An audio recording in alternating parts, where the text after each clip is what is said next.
TMW Online, The Melanated Way. I'm Linda, that's Abby. Welcome to part 2 of our double hitter. We are catching up with all things 90 Day Fiance The Other Way, season 7. We are on episode 19, so we're almost there, y'all. Thank you for being with us on our previous live stream that was just a few minutes ago. And we are covering episode 19, and the title is Kalas.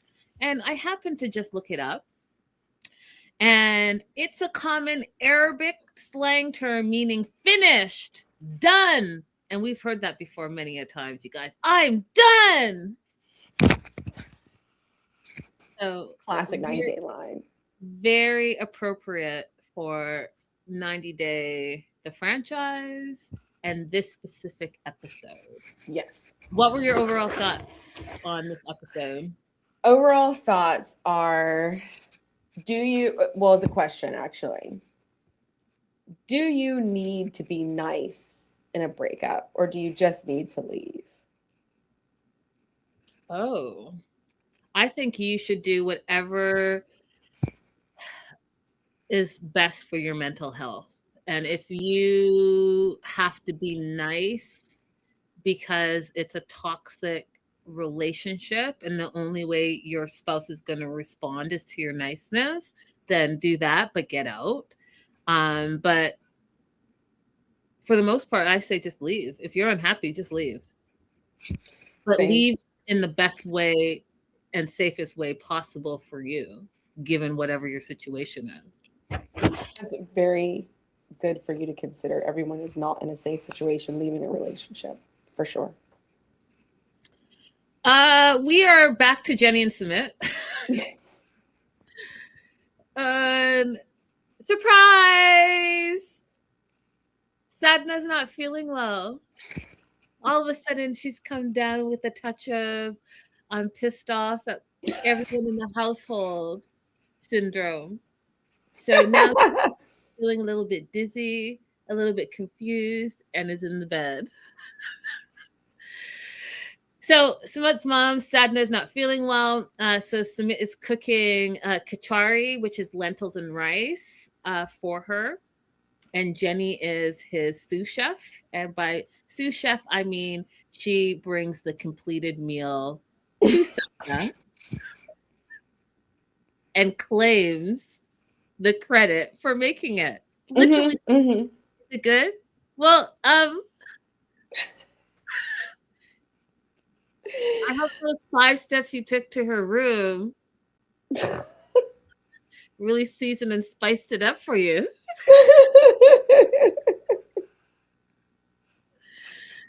There's tension in the house. Emotions are high.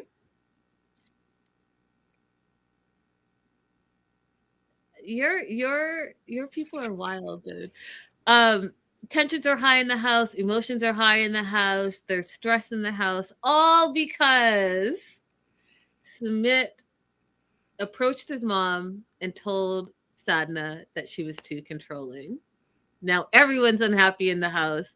Sumit is trying to make it up to her by cooking her a little something and trying to smooth things over, because if the matriarch of the house, in their house specifically, is unhappy, then everyone's going to be unhappy with her. So Jenny takes the kachari to Sadna, and Jenny was coming in hot, Abby. She was coming in hot. She's like, I want to move out. Like, first things out of her mouth. She's like, but relax. Don't let things bother you. Don't take on tension. But, this is the first time I'm having to live with a family. And, we're both older women, she says, her, Jenny, and Sadna. And so, Sadna, we're both stuck in our ways.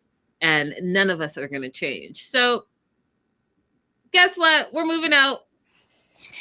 We're going to move back to our old apartment, she says, where we can be happy and free to do anything. Do you understand how that whole conversation was absolutely terrible? She could have worded way better, because now she's going to be on the defensive. But you're basically you're basically telling her that you're not happy in her place, that you can't do anything in your place, that you don't feel free to move about freely in the space. So like you're just these are all attacks.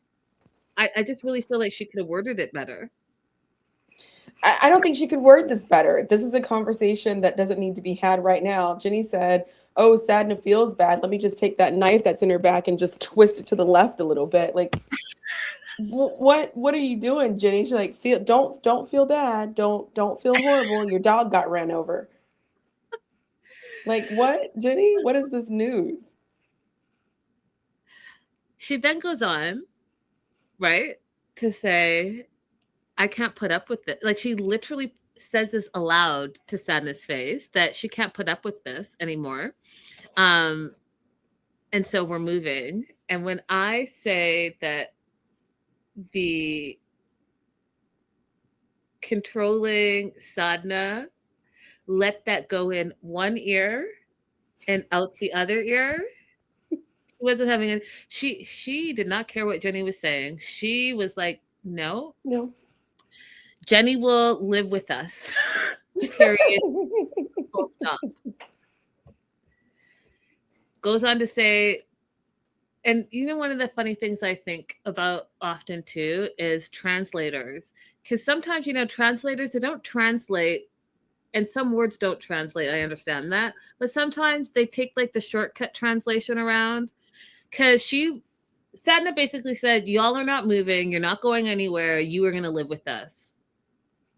But the dad, Anil, translated that back to Jenny, saying, well, it's a unique joy to live together. He said, "Let me put a little spin on this."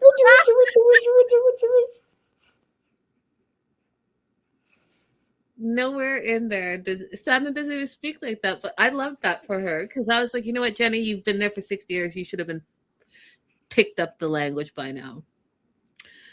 And so they're basically Anil and Sadna are basically ordering Jenny to live there. Jenny goes on to say, you know, I'm too old for this. And Anil's like, don't worry, things will be okay. This is normal. Families fight, but then things smooth over and it's no problem. And Jenny's like, no, I want to move out. We want to move out. And I've made up my mind. And one of the things I wanted to ask you guys in the live chat, as well as if you're watching the replay, but Abby right now, is I've noticed, and I'm wondering if you guys have noticed, all these unilateral decisions that are being made in these partnerships. So Jenny decided that she wants to go. She had no conversation with her husband and has made this decision, and not only made it, she announced it to the family before she even talked to her husband.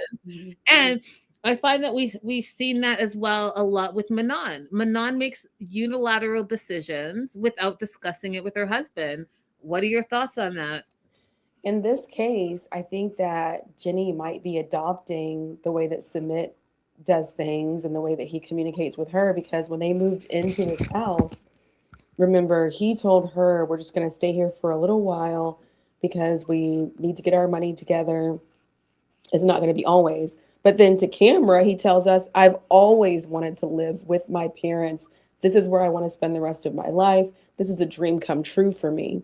So I feel like she's adapting to his form of communication where they simply tell each other small things and do whatever they want outside of that, hoping to drag their partner along. And do I feel bad that Jenny has done this? No, because how many times have we seen Submit lie to her face? Okay. I think it's not a good idea, you guys. I think it's not a good idea to unilaterally make decisions when you're in a relationship. And I No. think that it's healthy to adopt your partner's toxic ways just because that's how they communicate. You guys have to figure out a better way to communicate or it's just not going to work. Like you can only they're I mean they've been together for a long time, but they haven't been married for the full length of the time that they've been together. And if you're playing games now, what is it going to look like a year from now and 2 years from now? You're going to have to address the issues at some point. Like one of the things that makes me crazy about this show is that you bring up the issue, You address it for 5 seconds and then you keep it pushing. There's no resolution. And so that's I why don't, we keep. yeah, I don't think they will. I think that this is their life. I think this is the way that they're going to do things, that each of them will make a decision and try to pull the other partner into it, because we haven't seen them even acknowledge this was a problem. Submit has never acknowledged that the lies that he tells Jenny are problems. He just says, I will just tell her later, or I will deal with it later. That's what he says every time he lies to her.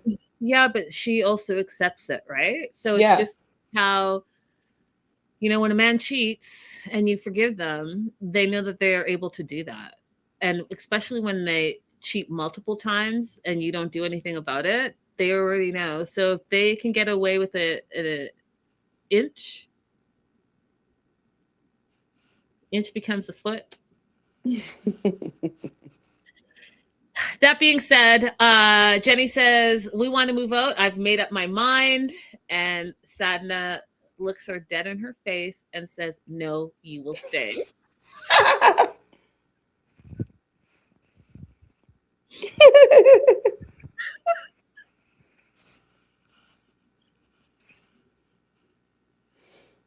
Sadna, you gonna hold him hostage now? Like, what does that even mean?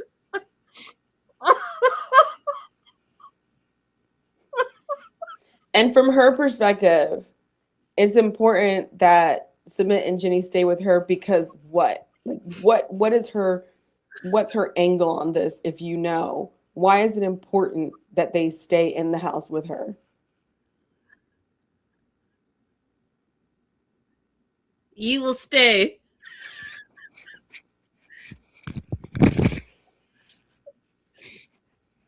I don't know. That's wild. It's wild. I love it. It's wild. Um, so Jenny, okay, the other thing I wanted to talk about is that I don't know. Do you know any entrepreneurs, Abby? I mean, you are an entrepreneur you're a professional entrepreneur. I'll say that. I've been entrepreneur real most of my life. And I just want to let you know that I just don't understand all this free time they have. Your business just opened less than a month ago. Why are you guys never there?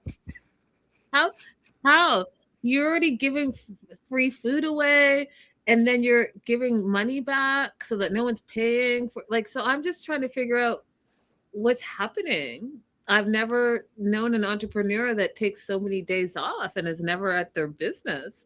But they again are off today and they're going to Wetland Park for some alone time because Jenny feels stressed out.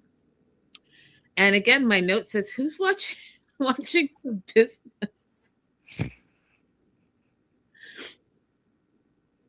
They go to a bird sanctuary. That's the Wetland Park. And Jenny's like, I wanted to go to the mall. With what money? Y'all moved into mama and daddy's house because you ain't got no money. So Mm-hmm.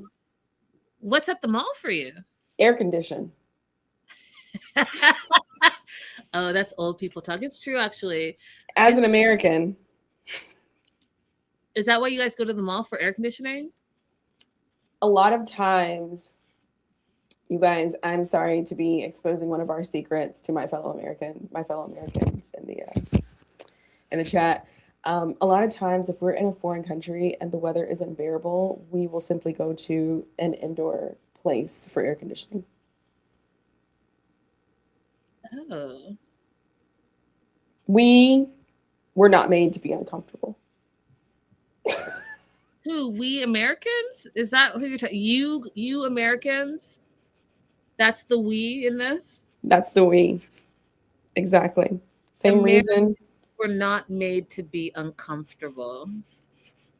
No, same reason we want ice in our water. Oh dear God, we were not made to drink room temperature water. Please stop doing that to us. Oh God, I can't have this conversation with you right now, to be honest. Because technically room temperature water is better for your body. And it is. I will agree with you. Okay. But we want to be refreshed. What I do know, basically, Tina. what I do know in Canada, older people like to go to the mall to walk and get their exercise as well as have their community. And so they'll go and like there's like common sitting areas. They'll sit and they'll chat and they'll get their teas and all of that stuff. But then they'll also walk around and you will see people like speed walking through the mall. So I understand that part. We know Jenny ain't going to walk. Jenny is not going to the mall to walk. Yeah, you're not wrong about that. Anyways, she wanted to go to the mall. She ends up outside at the bird sanctuary, and Sumit talks about how happy he is living with his family. And Jenny says it sucks living there. I hate it. I want our own place. And I told your parents that we're moving out to our own apartment, which is not what she said. She said they're moving back to their old apartment. But she knows she can't afford that apartment, right? And then Smith's like, "Are you crazy? You did what? We have no money. Where are we gonna go? We have no money. We have a business that we're never at." He didn't say that, I'm telling you, that we're never at, that is making no money. So where are we going exactly? Jenny screams, "I can't!" It was like a very guttural scream. Did you notice that, Abby? Yes. And she freaks out.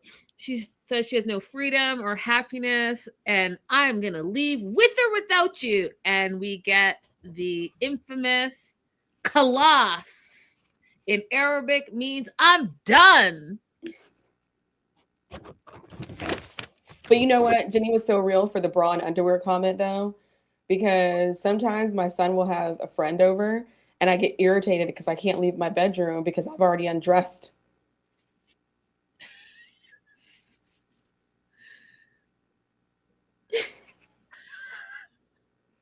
I'm like, get them out of here. I need to walk around naked. I mean, as women, we get it. We want to come home. We want to definitely take our bra off and be comfortable and all that stuff. But I don't think that Jenny does enough in the house to not feel like she can't do that in the room that she stays in. Because if it was up to her, she would sit in the bed and drink coffee or alcohol all day, every day. So I don't know if I really believe that she can't just wear a t-shirt and her shorts and feel comfortable, because it's not like she's in the kitchen making food with the rest of the family. Well, she can't because Sadna is expecting her to come and help out with doing certain duties in the house. So Sadna She's coming not into the doing room. that though, Abby. She's not doing those things.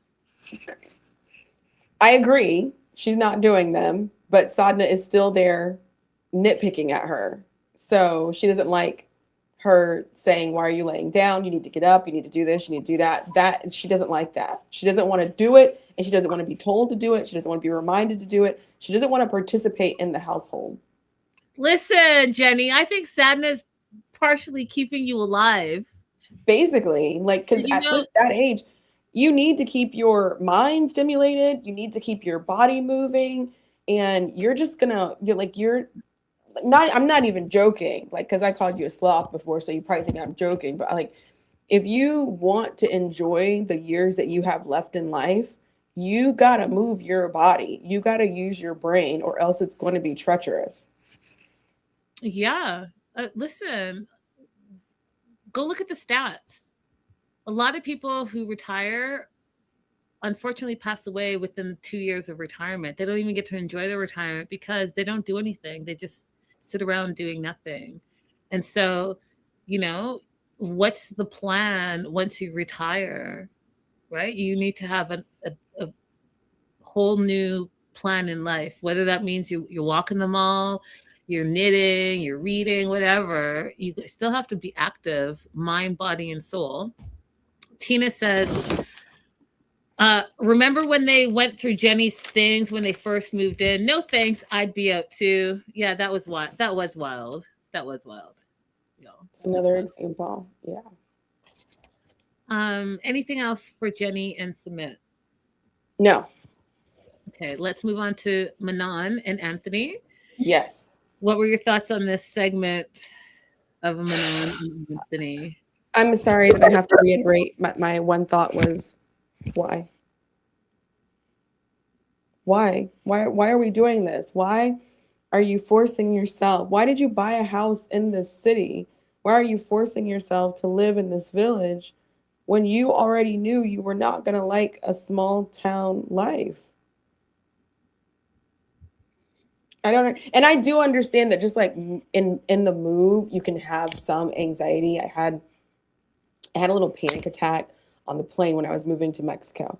But it wasn't because I thought like I'm setting myself up for the rest of my life in a bad way. It was just because I was like, "Oh my god, is my apartment really going to be a nice apartment? Am I going to like my job?" You know? So I understand having a little bit of anxiety about a move, but like nothing about this place makes you happy. So I don't understand why. Why are we forcing you are a round peg into a square hole? Why are we doing that? It's a good question. Good question. Joslo, retired RN here after 30 years and started a macrame business. That's Yeah. awesome. And she's If, sitting there working on her purse right now, Jocelyn. I remember you said you were working on today. if you have a website or somewhere you sell, share it with us. I'd love to check it out.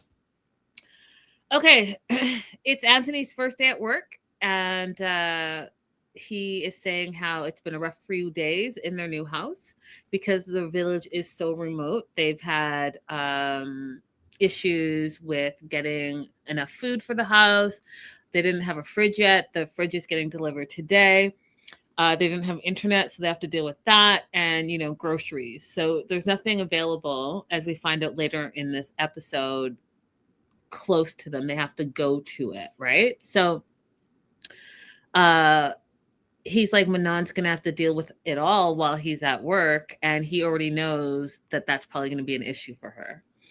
And so he's up early and he's already like starting to unpack so that things can be a little organized for when Manon and Benjamin wake up, so that, I think he knows his wife, you guys. I really do.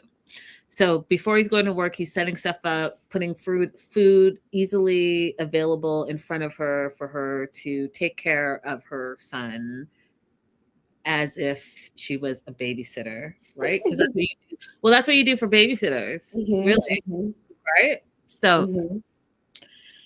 Manon's trying not to freak out. It's her first day being a stay-at-home mom, and she decides that she wants to go for a little quick stroll with Ben through the village. And she wants to, quote, prove that she can do this. And she's worried because she's got no car, it's a new village, and she doesn't know anyone. So, you know, you would think, yeah, okay, let's go explore, maybe meet some neighbors, see what's out there. But I don't think that that's how she's looking at it. I think she's looking at it like, I'm stuck. Let me see how stuck I am. And so she starts to go on the stroller walk. She has a little snag getting out of the house. Kid almost goes flying out of the stroller, but neither here nor there. They got through that. And as she's walking, she's like, you know what? We're definitely not in LA anymore. There's nothing here. It was all like small, narrow streets, but it actually looked really beautiful, very picturesque as far as I was concerned. But she did find a chocolate store. And so she goes in the chocolate store, she buys some chocolate and talks to the woman that was working there and asks a bunch of stuff, finds out it's the only store in the little village. There's the chocolate shop and a hairdresser place. And if she needs anything else, like she was asking about a pharmacy or a bakery, that she has to go to St. Ambrose, which is 2 kilometers away. Now, that's not that far, you guys. 2 kilometers is not that far. And the shopkeeper literally says, you can take a bus there. And she was like, oh, there are buses? Okay. I just want you guys to keep that in the back of your mind because the way Manon reacts is crazy to me. Because to me, I heard, oh, I have an option, right? Women get on the bus with their children every day. Taking public transit, it's not that hard. I mean, you walk just down the hill. Now you just have to find out where the bus route is. And the bus is going to take you 2 kilometers. That's not even going to take you 30 minutes. Anyways, she has a panic attack. There's nothing here she heard. There's nothing here. There's no pharmacy. There's no bakery. She feels stuck and she's not made for this. Her anxiety comes up and she's literally in the middle of the street with her child having a full on panic attack. A full on panic attack. Because she heard the shopkeeper say, "You need a car." That's what she heard. So when the shopkeeper said there's a bus that comes at 7:15 in the morning, she heard, "You need a car." And why did she hear that? Because Manon can't picture herself taking a bus. She's the same person, she's very like labeled and she can't see herself taking a bus. That's why she didn't hear that she has the ability to still be mobile, but just in a different way. She heard, "You need a car." And nowhere in there did that shopkeeper say that to her. So she has this panic attack. She's freaking out. It's too many changes for her. She said it's too much. She's freaking out. What were your thoughts when you saw her freaking out, Abby? So before she started freaking out, I found it very interesting that she was only asking the shopkeeper about stores. She didn't ask about parks or schools. Where do other children in the neighborhood gather? Is there anyone around here that has small children that age of my son?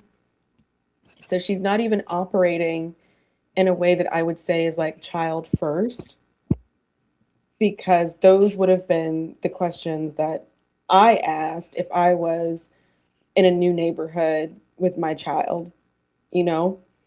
Um, I also felt like when she said the bus, that Manon immediately dismissed it as she's too good for the bus. Now, that might be a wrong assumption on my part, but you kind of felt the same way about it. So I feel justified in saying it.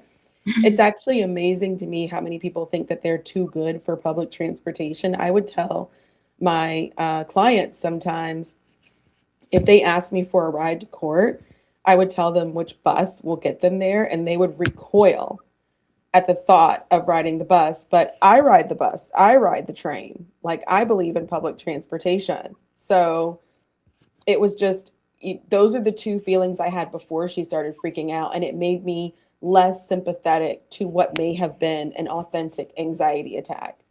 Mm-hmm. Jocelyn says, yes, Anthony would have asked. He absolutely would have, right? He would have. She's not used to being with her child. So it's not for front of mind for her at all, which is, interesting. Silver Lining says, I've seen celebrities on the subway and on the metro. She's ridiculous.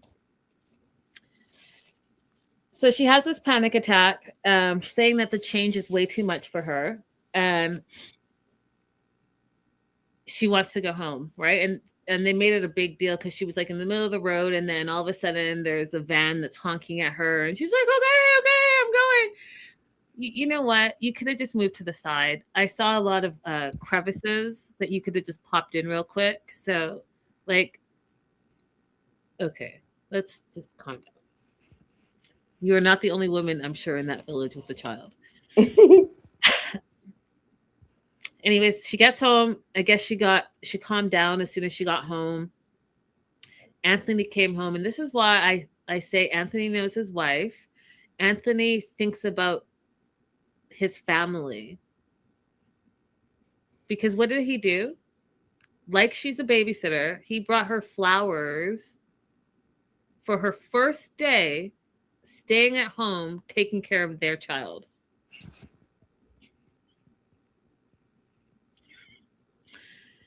And when I say, I was like, oh, wow. As soon as he walked in, bag still in hand. He handed her flowers and she handed him his child. And said, "All yours now." Now he has the baby in one hand, like 4 or 5 bags in the other hand, because he's also stopped off to do some shopping because he thinks about his family before he came home. Hmm. Manon would not have done any of that. And the simple fact that she spent just the day and now the person that's out of the house, now here, he's all yours. You're done as if you're off duty. That's not what happened when the roles were reversed. He didn't hand over your child when you came home. This is what I'm you don't have to be a parent. You don't have to be a mom if you don't want to be a mom.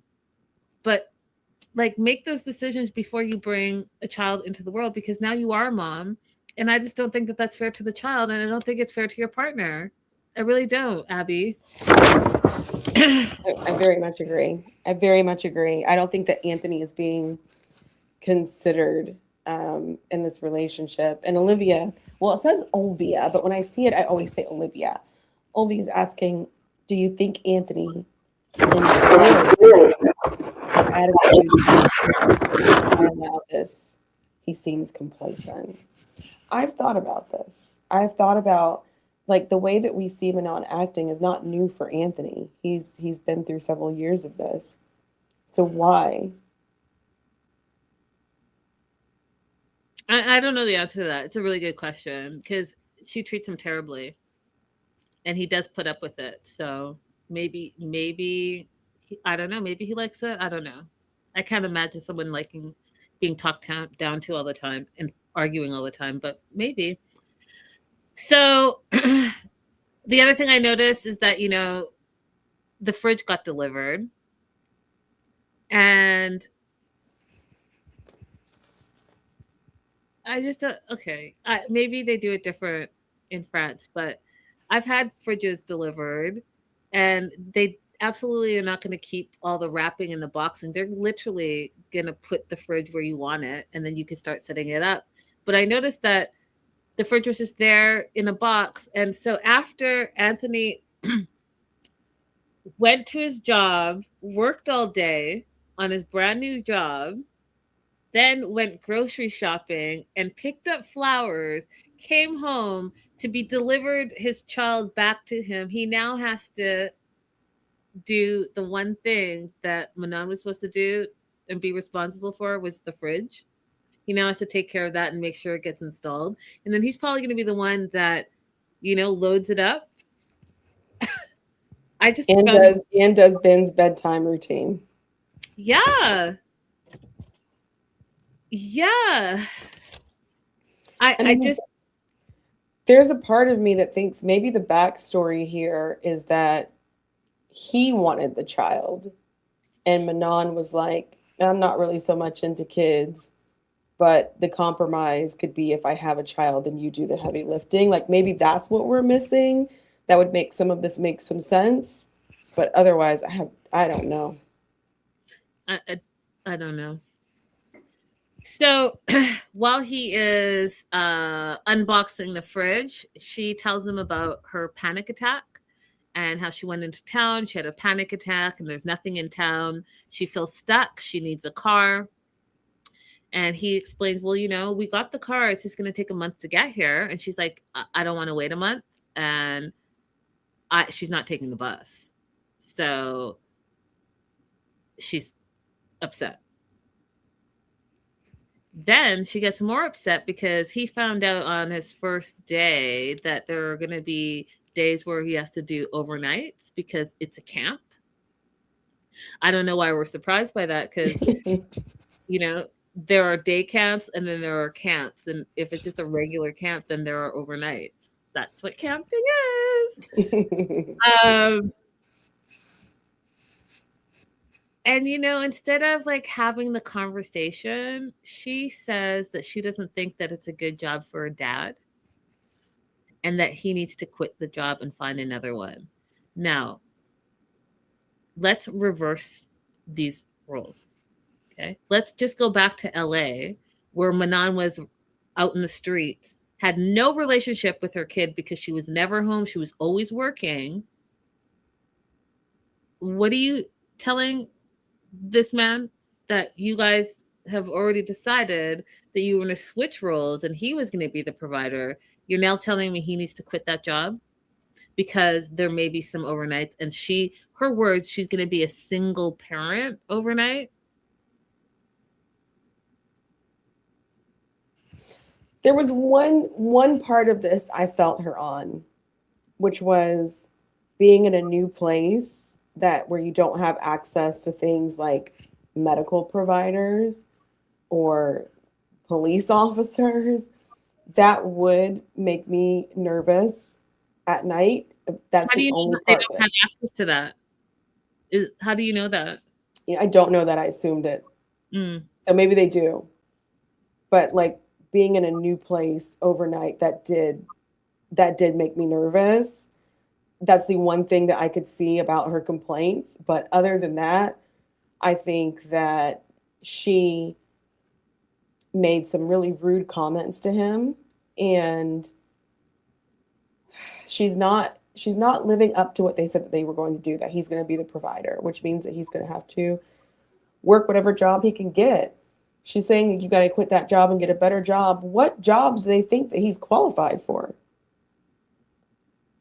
And how often is he going to have an opportunity that part of the requirement for the job is that you speak English? Exactly. Like I'm here in the US, he could probably qualify for some type of contractor jobs that are especially set aside for ex-military. But if you don't have that going for you and you're in a foreign country, what jobs do you think he's going to suddenly get where he's highly paid? He's not going to be able to go into like human resources. You know what I mean? He's not going to be able to go into engineering field. Like what? Why do you saying you need to quit that job and get a higher paying job and a job that's more friendly for families? I don't understand. There's no realistic job for what she's demanding Listen, she's in his never happy with capabilities. anything, period, full stop. She's never happy with anything. But again, in our previous episode, I said the same thing. If she's not happy with herself and she's not happy with her situation, she's absolutely not going to be happy with anything around her, including her own family. It's terrible. I think it's really, really terrible and really, really miserable and really, really selfish. Hey, Jessica. Hey, Jessica says, yay, another one. And Olvia says, why couldn't they switch roles in the US? Why couldn't they deal with their problems in the US as well? That's an excellent question. Tina says, the men I know that with wives that work honestly have never been successful at a job or a career, so I don't know.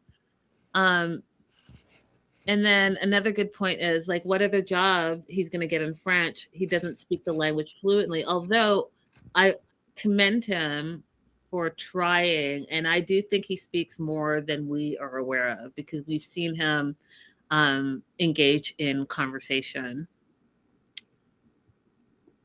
And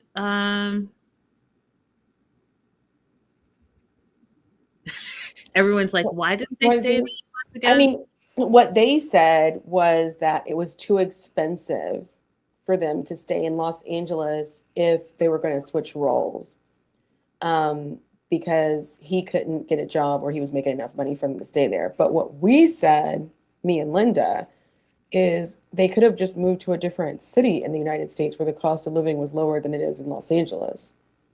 We didn't hear them address why they didn't consider just moving to a different city, because the amount of money they got selling their house in LA, they could have easily gotten a decent house in Texas, for example.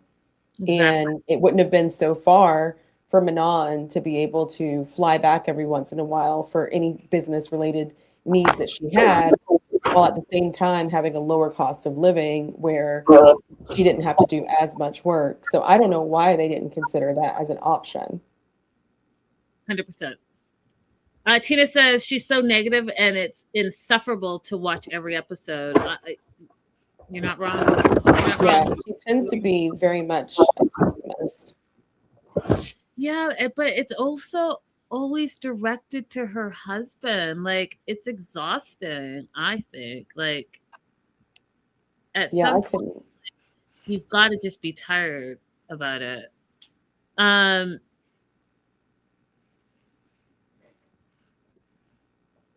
She doesn't know how to work part-time, Olvia.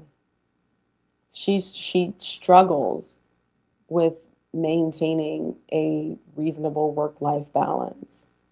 and so Abby is responding to the comment you see on your screen where it says, or they could even both work part time and share taking care of the kid.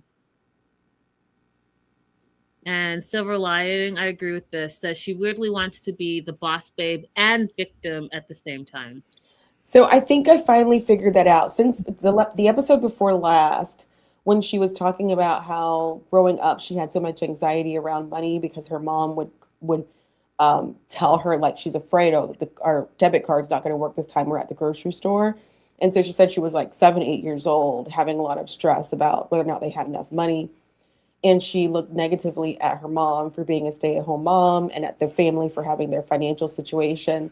So I think there's a part of her, there's the adult her that wants to work and make money to satisfy the child her who never felt like she had any security. And I think that's why we get this mix of her acting like I'm in charge and I'm good at business and I make money, mixed with why won't somebody take care of me? That's good. That's good. That's good, Abby. Yep.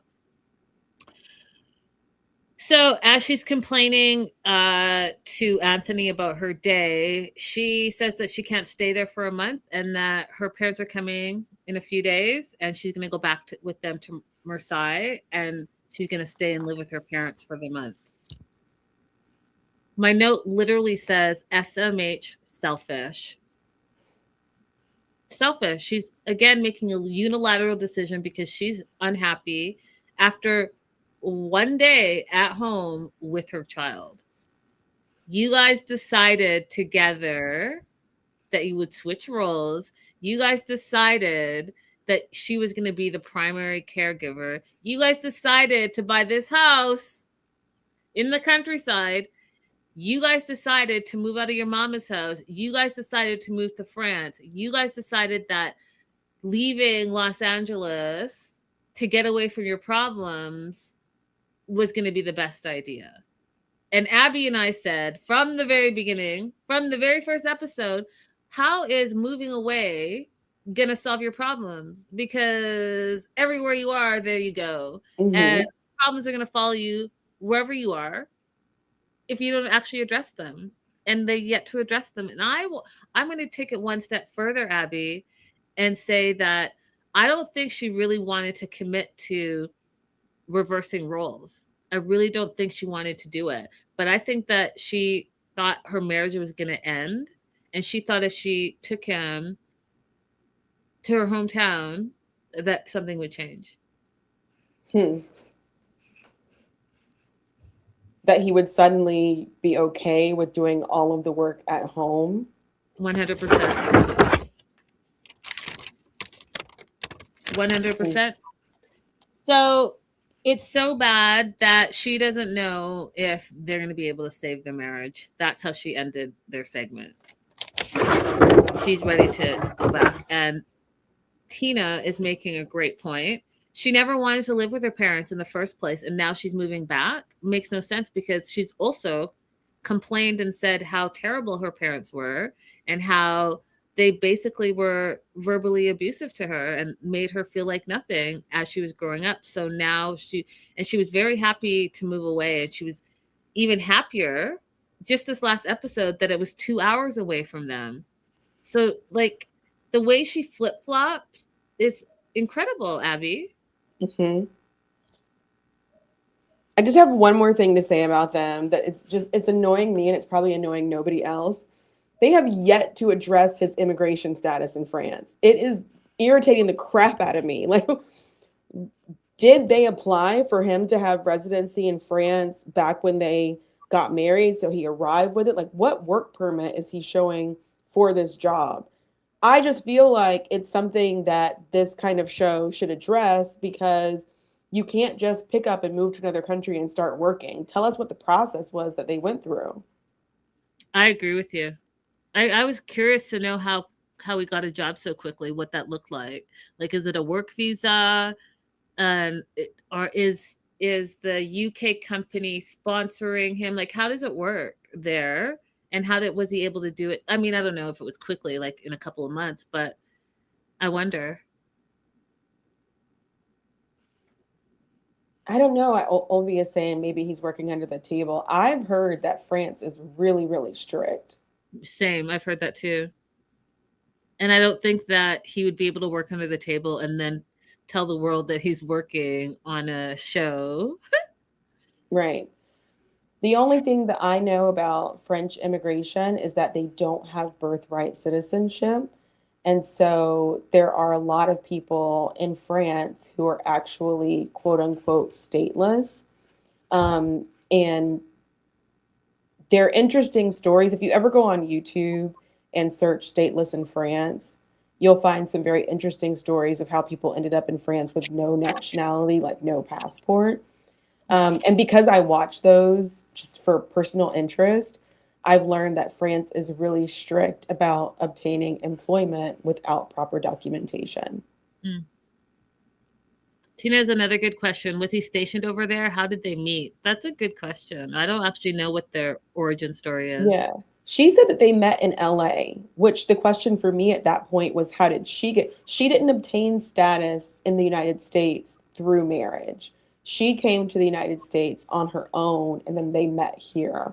So I would also have been interested in her giving us her immigration background to the United States. Did you have an employer that sponsored you to come? Did you come on a diversity visa? Like those are the kind of things that I think that the show should cover just as much as they cover like what country you're from and telling us some details about the culture there. Like, tell us the immigration information as well. Yep, agreed. Considering this is all about immigrating, right? Hmm. Immigrating and emigrating. Okay. Anything else for them? I don't have anything else for them. That was the last thing I wanted to say about them. Moving on to Chloe and Johnny.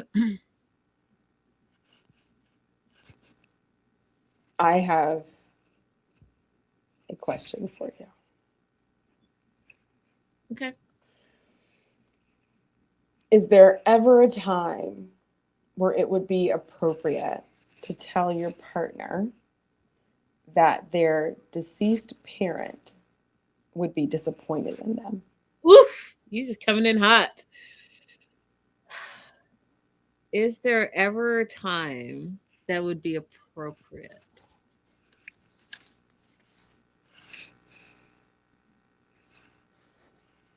I'm gonna say no. I'm gonna say no. I have a deceased parent, and I just put myself in that situation, and I would absolutely not appreciate someone saying that, only because um, when a parent dies, you're grieving your whole life. You might not be actively grieving, but bringing them up if you're not ready to bring them up is always going to bring you some type of pain. So if you're saying that in order to inflict pain on that person, then I could see why you're doing it. But for me, it's going to be a no. Hmm.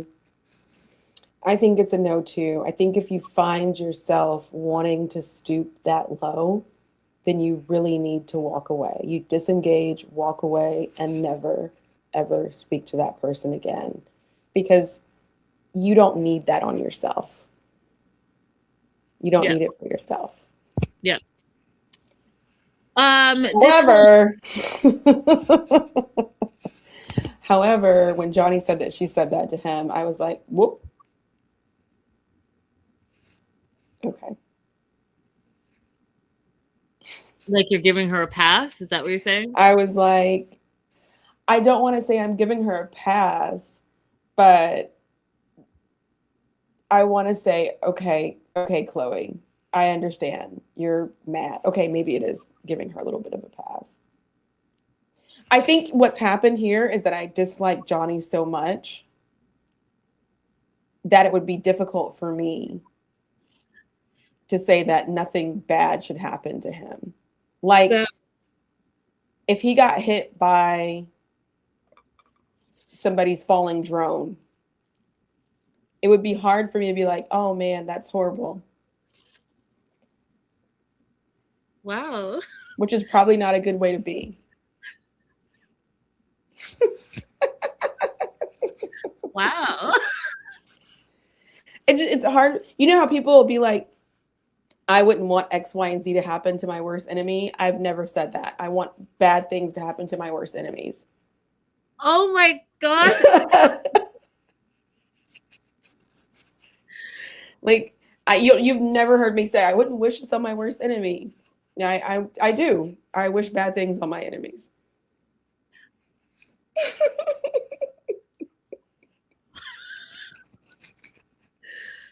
I learn something new about you every day. Okay, so okay,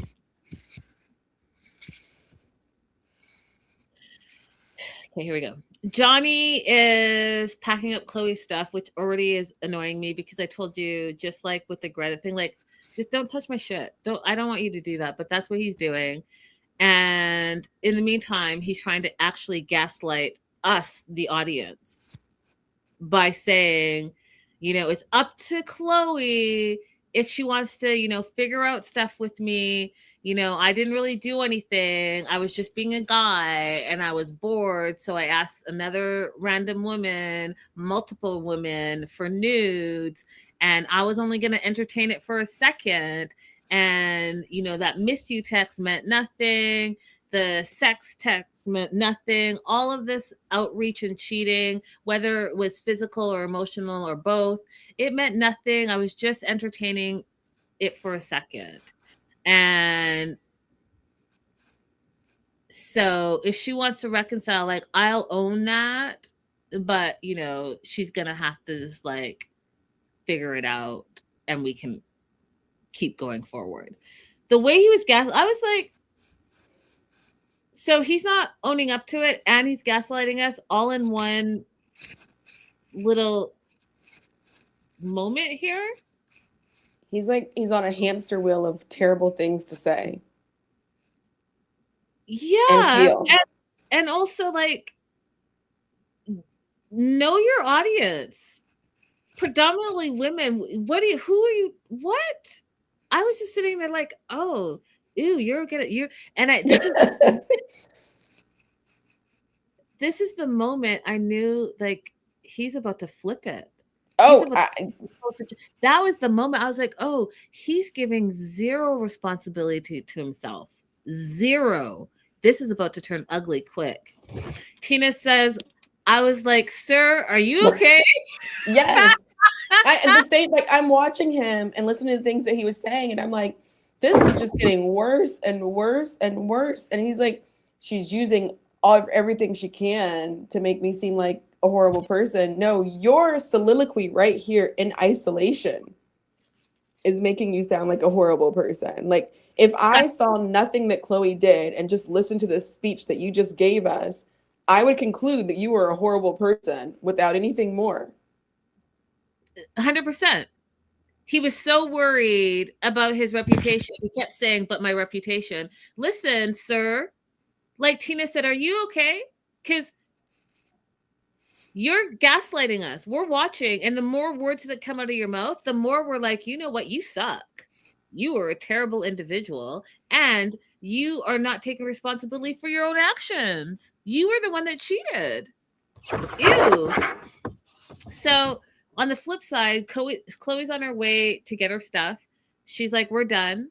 Because she can't put up with it. So this is what we're getting. On the one side, Johnny's like, it's up to Chloe if she wants to forgive me.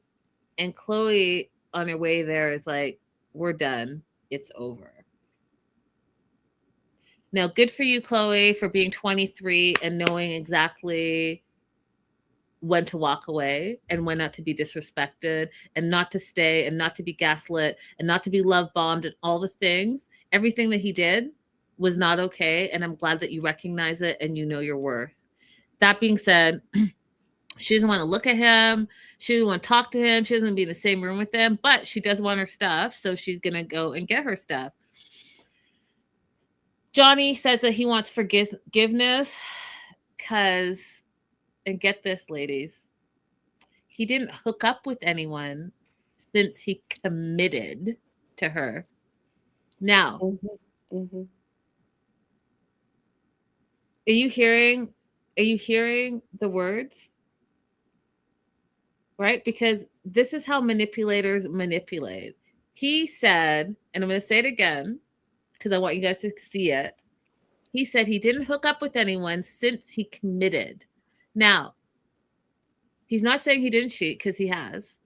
He's not saying he didn't, hook up, and we all know what hook up means, with anyone else, multiple else's, because he did. He's saying he hasn't done it since he committed. But he hasn't told you when he committed. Did he commit yesterday? Did he commit an hour ago? Did he commit as soon as he got caught? When did he commit to her? Because in his mind, right? She still wasn't, just go back to the previous episode, you guys. She wasn't doing enough for him to even want to consider marrying her because she wasn't cooking and cleaning and all of the stuff. And he didn't want to get the marriage visa. He wanted to do the partnership visa because in his mind, you guys, he's not committed to her yet. So he's telling you everything you need to know, but he's trying to manipulate the situation. Yeah, I cheated, but I didn't cheat since I committed. But I'm not going to tell you when I committed or even if I did commit. Then he says, maybe we can be together. Wants her to talk to him because she hasn't talked to him since she left. And again, it goes back to what we talked about just in our previous episode earlier today. He is a narcissist. He thinks he's the prize, and he can't take it now that he's not getting the attention from Chloe that he expects to get from her on a regular basis. He is fueled by the attention that he gets from females. And just like what Abby said, he's easily discarding it because she's not right by his side, not giving him all the attention that he thinks he deserves because he thinks he's the prize. Now, here's the other thing that is mind-blowing to me, okay? When he says that he wants her forgiveness, do you? Because you haven't admitted to anything. You've just spent the last 10 minutes gaslighting us, the audience, about what you haven't done anything. So if you haven't done, it can't be both things. Do you see what I'm saying, Abby? It can't be both things. You can't spend 10 minutes telling us how you didn't do anything and then go on to say, but oh yeah, I hooked up, but not since I committed. But then say you want forgiveness, because what is it?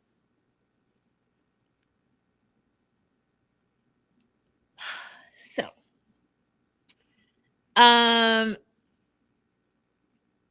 he wants to talk to her because in his mind, she's making him the villain and he feels it's not fair. Listen, you guys, when I say, if you guys can think about every cuss word that your mind right now, those are all the things that I want to say, but I know I can't say them. But I want you to imagine that I am saying them. Bump that guy. He can go and do a la la la la la la, and he is a terrible individual, and a gaslighter, and a liar, and a cheat, and he can go rotate on one of my fingers. That being said,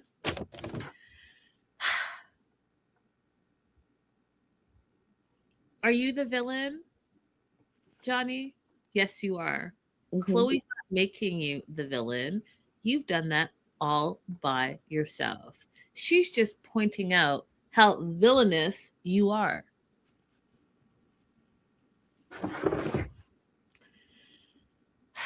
Then we find out again about the hidden file of hookups on his phone. Do you know how disgusting he is?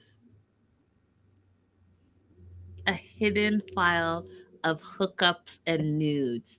Those words, Abby, came out of his mouth, and he said it because he's proud of it. And he's proud of it because when he goes back to his hidden files, you guys, it is giving very much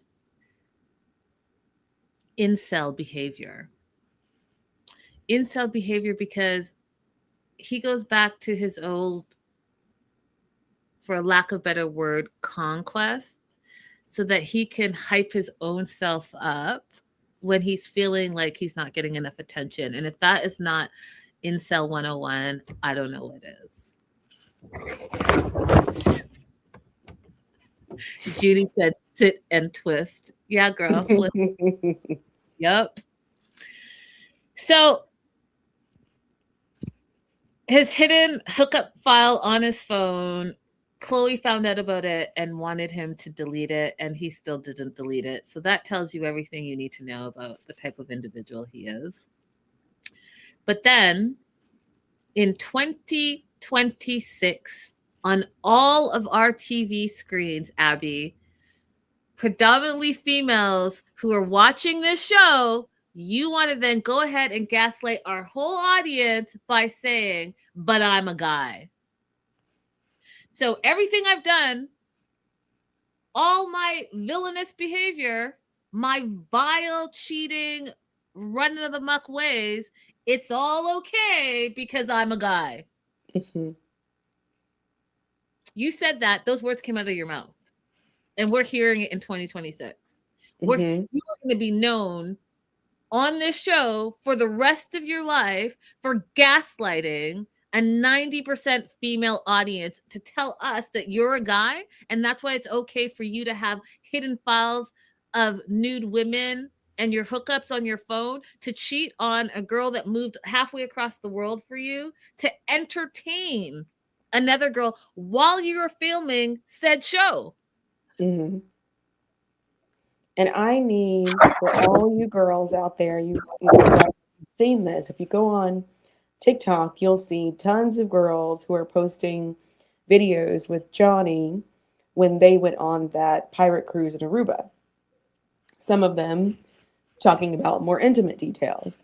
And I need you girls to stop seeing this as a good thing. I need you to see this as a bad thing and know to stay away from somebody like this. Stay away from the potential heartbreak that somebody like this can cause you. This is not a person who's showing you they made a mistake and that they're repentant. It's a person showing you that if called out on something that they did, they're going to try and minimize it. They're going to try and lie about it. And they're going to treat a person who they said that they loved poorly. And it'll be no different for you. So I need you to listen very carefully. Stay away from people who show you that they do not care about the partner before you.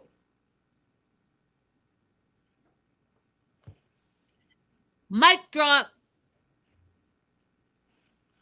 And to jump off, you guys, to jump off of everything that Abby just said, Chloe arrives at the house, you guys. She arrives at the house, and again, this fool again tries to gaslight her and says, nice to see you after so long, Chloe.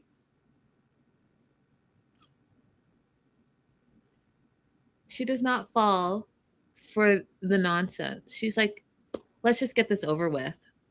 I don't want to do this. She starts crying. And I gotta give it to you, Chloe. You handled it in this episode at least. You were like, I'm not engaging in whatever this is that you're trying to manipulate me with. No. I'm not doing it. I just want to get my stuff and be done.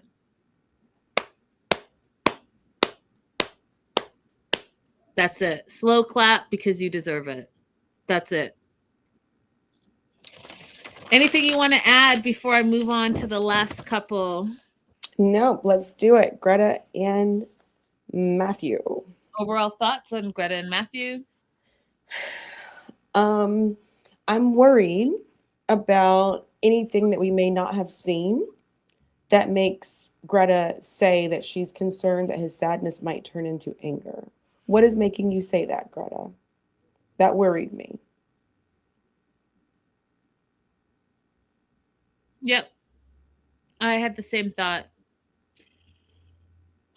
Okay, so it's 3 days since she left.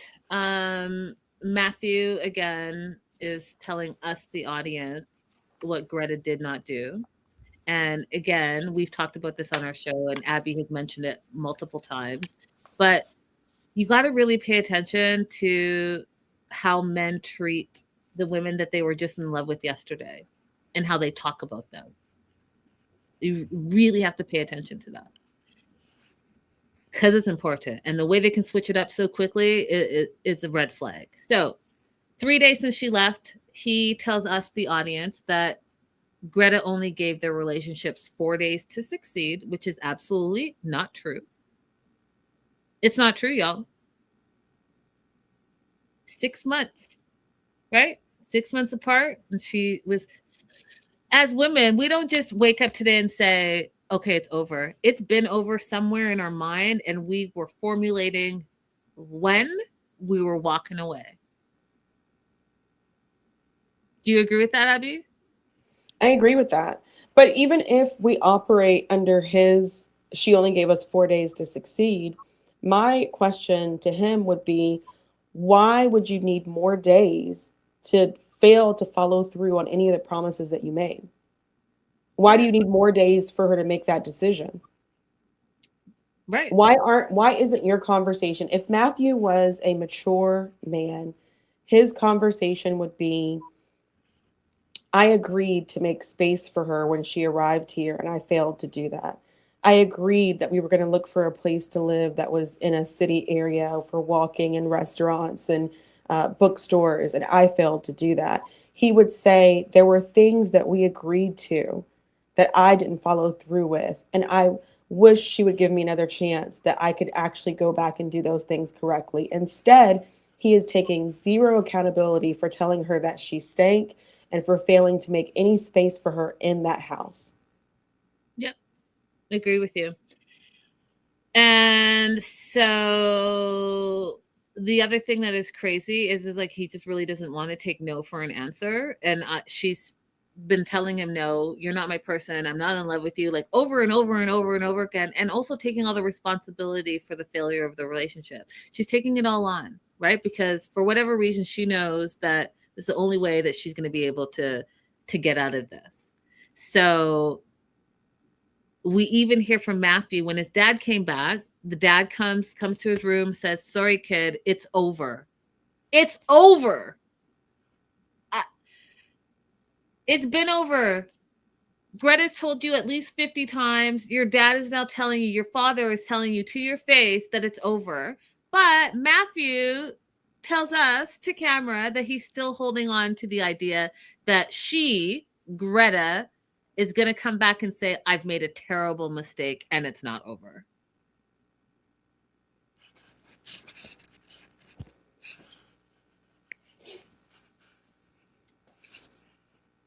Yeah, I'm not. I was about to. I'm not. You guys get the point. You guys get the point. She's been telling him for multiple days that it's over. Clearly, you're not listening, and you're not listening because you don't respect her. And you don't respect her because your feelings are hurt. And now everything that she does, you don't respect. Yeah. But you're just in love with her the other day. Mm-hmm. And even in the absence of his feelings being hurt, he didn't respect her. Even when you loved her, Matthew, you didn't respect her. So Yep. you need to work on your relationship skills. You need to work on, do you even really want to be in a relationship? We didn't see you do anything out of your way to indicate that you actually wanted a partnership. Do you even want to be in one? And, Greta even said it was his family that made her feel welcome. It was his family that bought the cake for her when she arrived. It was his family that was doing all the things. And so you can imagine he lives at home still, you guys. Grown ass man lives at home. And yet he's not doing anything out of his way for this woman that was supposed to be his wife. Right. Greta's en route to get her stuff. And Matthew reminds us that the only interaction that they've had since she left was that she texted, I want to come and get my stuff. He said it in a way like Greta's in the wrong for that. Greta feels anxious to get her stuff because she doesn't know what to emotionally prepare for. And this raised a red flag to me as it did to Abby, because she's like, will his sadness turn into anger? Now, we don't say things without it having some type of background history. She's not going to say, oh, I'm worried that he's going to go from sad to mad for no reason, unless she's experienced that with him before. Right. And that's why she doesn't know how to emotionally prepare. And Abby, if I put it all around in my head now, it makes perfect sense why she keeps coddling the breakup. She keeps taking ownership and making sure that he's okay, and I'm so sorry, and but also being firm, saying, but I'm not in love with you anymore. It's like she has experienced this before, and maybe it's turned out different, so now she's like baby stepping around him and figuring out, oh, I'm gonna have to pacify him in order to make this a smooth break. Mm-hmm. Yes, I agree. I think that you're 100% correct. Scary. That's scary business. Okay, so she gets there, knocks on the door. He opens it, cracks it open, and he has her bag packed at the door, and you know, shoves the first suitcase out, and he's just looking at her, and she's like, I'm just here to get my stuff, and she's not even trying to interact with him, which is again, me thinking this is exactly it. Like, she's trying to keep it minimal. There's something else going on behind the scenes that we don't know about. And so first suitcase out, and then says, do you want me to help you bring the second suitcase out? And then she says, if that's okay with you, which again, now that we're talking about it out loud, you guys, this is not good. If you think about it, think about how she's like walking on eggshells to get away. He brings the suitcases to her car. He puts them in, and then here, you guys, and I don't think I'm making a mountain out of a molehill. As soon as he turns to her after he put the last suitcase in, she says, I miss you. Right? So she's pacifying him, right? Because this is the real break. She now has her stuff. I miss you, so that he's gonna feel that, I'm still loved. She still misses me. Gonna hold on to that delusion just so that she could get away, you guys. Because then this is the other thing, the cherry on the top. He says, stay safe to her. It just all clicked to me right now. She gets in the car and whisks away. And then he says to camera, to us, what he's realizing, if someone wants to leave, you have to let them. And he knows now it's the right thing. She says that she knows that this was not the future she wanted anymore. And she's homeless, she feels, because she doesn't have a home in England and she doesn't have a home in the US. And she's now worried because maybe she should have settled for moderate happiness versus risking crashing and burning. Greta, you're not going to crash and burn. Okay. You're educated. You're traveled. You're well-spoken. You are going to land just fine, my dear. Give yourself kudos for sticking to your guns. Give yourself kudos for not being manipulated, gaslit, love bombed, and sticking to what you knew was going to be best for your future. It might be uncomfortable right now. You might be sad right now, but I promise you, girlie, you're going to be just fine once you get over the breakup. You're probably going to be even better. I promise that. What do you want to add? Get home, girl, and go ahead and start finding a job and building your life, and link back up with your cat and your crochet group, and you're going to have a beautiful life because you make decisions based on actions. Agreed. Agreed. You guys, thank you for joining us. And for those of you that were at both shows, we love you. You guys Yes, thank you. like and subscribe, and we will definitely see you at the end of the week. And till then, have an amazing rest of the week, and we'll talk to you soon. Bye. Bye.